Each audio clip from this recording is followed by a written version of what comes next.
El senador republicano Marco Rubio sostuvo que el mayor peligro en Venezuela es que otro mafioso reemplace a Nicolás Maduro. El político republicano habló del país petrolero ante la Asamblea General de la Sociedad Interamericana de Prensa, asegurando que no es una opción el aceptar algo menos que una democracia. No es opción, por ejemplo, aceptar a Diosdado Cabello como un hombre que reemplace a Nicolás Maduro. Escuchemos lo que dijo a la salida del Hotel Pitmore, ahí a las afueras en Coral Gables, en la Florida, en donde se celebró la reunión de la Sociedad Interamericana de Prensa. Escuchemos a Marco Rubio.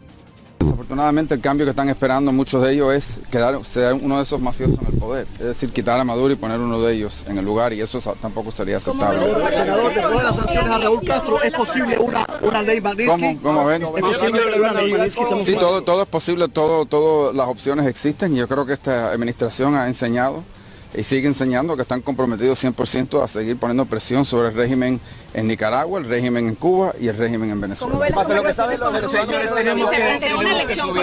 Tenemos mucha gente esperando una elección con Nicolás Maduro. Es posible tener una elección y que no sea una elección justa y democrática, porque ellos controlan todos los organismos incluso acceso a la prensa y toda una serie de cosas. Es imposible tener una elección libre y democrática con Maduro en el poder. Perdón, que no quiero hacer la cosa.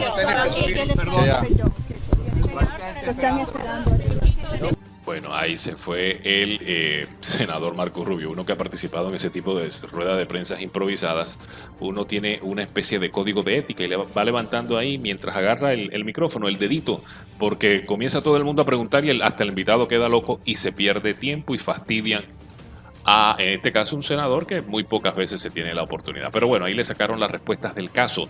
Sin embargo, volviendo al reportaje de Infobae, se asegura que Rubio había hablado previamente a los periodistas que lo esperaban a la entrada del Hotel Pitmore, donde se celebra la Asamblea General de la CIP, es decir, la Sociedad Interamericana de Prensa, que está conmemorando sus 75 años.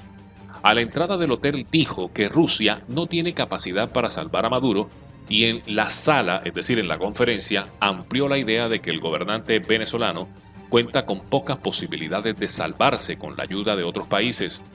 Afirmó que China no tiene intención de ayudarlo más y Rusia, mucho menos Cuba, carecen de capacidad para salvarlo de caer. Ahora, más allá que lo quieran salvar, lo que están es vigilantes de las inversiones, que son muchísimas, más de 250 acuerdos entre aspectos comerciales sin meter los militares tiene Rusia, y a Rusia lo que le interesa es la plata que le deben. En ese orden de ideas, más allá de querer resguardar a la figura de un dictador que cada día se hace insostenible, fastidioso, realmente cansón tener que salir a defenderlo públicamente, como a veces le pasa al canciller de Rusia o al mismo Vladimir Putin, si le toca hablar del caso, es resguardando sus inversiones, porque al final de cuentas todo esto es un asunto de dinero al resto del mundo, y no solamente a los países de los que habla Rubio, China, Rusia, y los que uno habla casi que al cansancio. No, el sistema financiero, los bancos que le guardan la plata, los testaferros, los paraísos fiscales, y a esos de poco se habla en este tema de Venezuela, porque hay más complicidad que solidaridad, porque al final de cuentas muchísima gente está viviendo de la plata del chavismo obtenida gracias a la corrupción, a la comercialización y explotación de los recursos naturales sin ningún tipo de reserva alguna, narcotráfico y todo el dinero que se roban a través de la corrupción administrativa. ¿Y ese dinero qué? Pues ese dinero hay que guardarlo en el sistema financiero que a veces no le importa, o paraísos fiscales que no les importan las sanciones de Estados Unidos. Es decir, aquí hay una red de complicidad de la que poco se habla y que se tiene muchísimo dinero de parte de todos estos personajes para sobornar y corromper. Imagínense nada más que los Rodríguez, Jorge, la señora Delcy, el Maduro, el Diosdado, Cilia, estos 5 dijeran, bueno, nos están ahogando, nos están asfixiando, necesitamos filtrar el dinero, ¿qué hacemos? ¿Tú cuánto tienes? Imagínese cada uno poniendo de a 100 millones de dólares, que debe ser la plata de bolsillo de todo lo que se han robado. Con ese dinero tienen suficiente poder para sobornar y hacer lobby en cualquier país, incluyendo los mismos los Estados Unidos. Entonces, más allá de que no le interese a China o a Rusia defender a Nicolás Maduro, ellos lo que quieren defender es su billete y su plata. Sigue diciendo Infobae, haciendo alocución a las palabras de Marco Rubio. Dicen: están atrapados, aislados diplomáticamente. La economía venezolana no tiene posibilidad de salvación, dijo antes de recordar que más de 50 países respaldan a Guaidó. Rubio renovó el compromiso del gobierno de Trump con Guaidó y ante una pregunta de una periodista negó que se haya debilitado. Durante su intervención ante la Asamblea de la CIP, agradeció al pueblo y al gobierno de Colombia el que hayan acogido a miles de venezolanos, 1.4 millones según las cifras, a pesar de la presión que supone para su sistema de salud y su economía.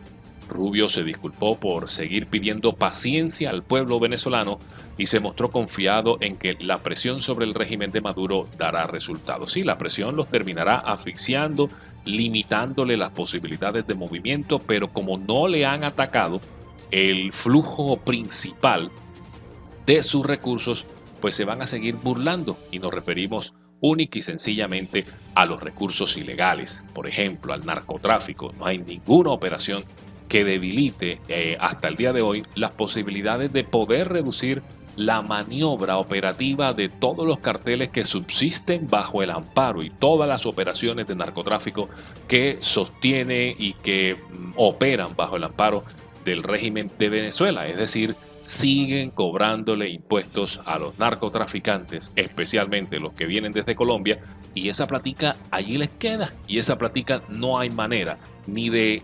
establecer cuánto dinero es, y es una plata de bolsillo, es una plata para guardar en caletas, esa ni siquiera penetra el sistema financiero, así que estamos hablando de una cantidad de dinero inimaginable con la cual el régimen y sus participantes, los integrantes de esta banda delincuencial, siguen teniendo a su disposición para seguir sobornando y seguir comprando voluntades y especialmente lobby. El mismo lobby que nos imaginamos no es gratis y que se está haciendo, por ejemplo, ante el Consejo de Derechos Humanos en Ginebra para que Venezuela tenga la posibilidad de acceder a uno de los 2 cupos de Latinoamérica. Ustedes se han preguntado qué, o sea, llegar nada más al punto de que Venezuela sea anunciada como posible candidato a entrar a la silla y sentarse allí a los derechos humanos, a regir y a vigilar los derechos humanos. Eso es gratis, eso no es gratis, eso se compra con bastante dinero,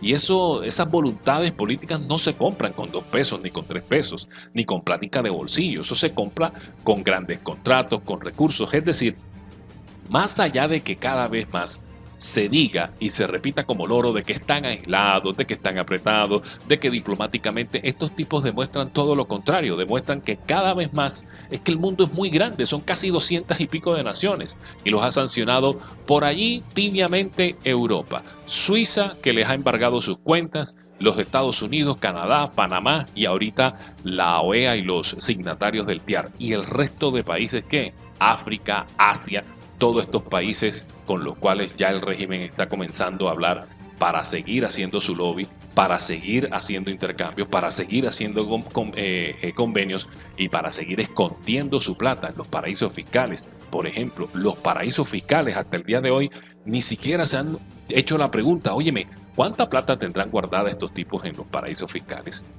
Hacer una listica, usted entra a Wikipedia, ¿cuáles son los paraísos fiscales? Hasta en Estados Unidos, en Reno, Nevada, hay paraísos fiscales. ¿Habrá plata de algún chavista por ahí que le estará guardando a estos tipos del régimen? Los de las islas por allá en el Pacífico, todos estos. O sea, esto es muy grande y aquí lo que hay es más complicidad que solidaridad, porque muchísima gente está dependiendo y está usufructuando y está haciendo caja de la tragedia venezolana. Y se lo digo desde hace rato y como loro, porque aquí hay sistema financiero cómplice, aquí hay paraísos fiscales cómplices, aquí la Unión Europea no ha hecho ni le ha metido dientes a sus sanciones, haciendo y evitando que, por ejemplo, España sea el paraíso de los chavistas, comprando mansiones, yendo a ubicar a sus familiares allá para que sigan usufructuando del dinero que se roban. Es decir, esto está en pañales, hermano, esto está en pañales, pero es un buen comienzo, es un buen ABC el tema de las sanciones, pero no es suficiente, porque si el mundo realmente se plantara y le hiciera raya, uno diría, bueno, ya listo, el mundo prácticamente les quedó aislado, no pueden salir ni de Venezuela, tendrán que enterrar la plata debajo de la tierra. Pero habiendo tanta complicidad y por el dinero y por la codicia, créame que el sistema financiero debe bailarle como mono y como perro, moviendo la cola cuando ve a su dueño, a la platica del chavismo, a la platica de estos bandidos. Los paraísos fiscales, con la reserva del secreto, más todavía. Entonces, aquí se habla mucho y poco realmente se apunta a las fuentes realmente de recursos que tiene el régimen. Y es que el día que realmente le combatan, por ejemplo, el narcotráfico dentro de Venezuela, el día que, por ejemplo, Guaidó no deje de ser un presidente de papel, un presidente, como decimos aquí en Colombia, el alcalde de una ciudad de hierro. Usted sabe para qué sirve el alcalde de un parque de entretenciones, para nada. Bueno, eso mismo. Entonces, el día que realmente el presidente interino sirva para algo, tenga la disposición de fuerza y disponga de la posibilidad de combatir a través de las autoridades, que no creo que las tenga porque todas son corruptas y están realmente del lado de Maduro defendiendo sus propios negocios, pero el día que realmente pase y de pronto pueda combatir y hacer alguna alianza con la DEA para combatir el narcotráfico y todas las pistas de aterrizaje de las avionetas que llegan a la finca del Zulia, por ejemplo, ese día uno dice, bueno, les están tocando el tobillo, les están dando allí en el talón de Aquiles, pero de resto sencillamente será una cosquilla más, un fastidio más en el que saldrán a decir, oye, estos tipos nos están presionando con esas sanciones, y será puro fachada porque no les están tocando realmente el bolsillo donde más les duele, que es en la plata del narcotráfico y en la plata de la explotación de los recursos del arco minero. Gracias por mantenerse en la sintonía de Panorama Político TV. Si le gustó este video, dele like. Si llega por primera ocasión a este canal, le damos la bienvenida y suscríbase y active la campana para recibir notificaciones de nuevos videos en nuestro canal. Muchas gracias.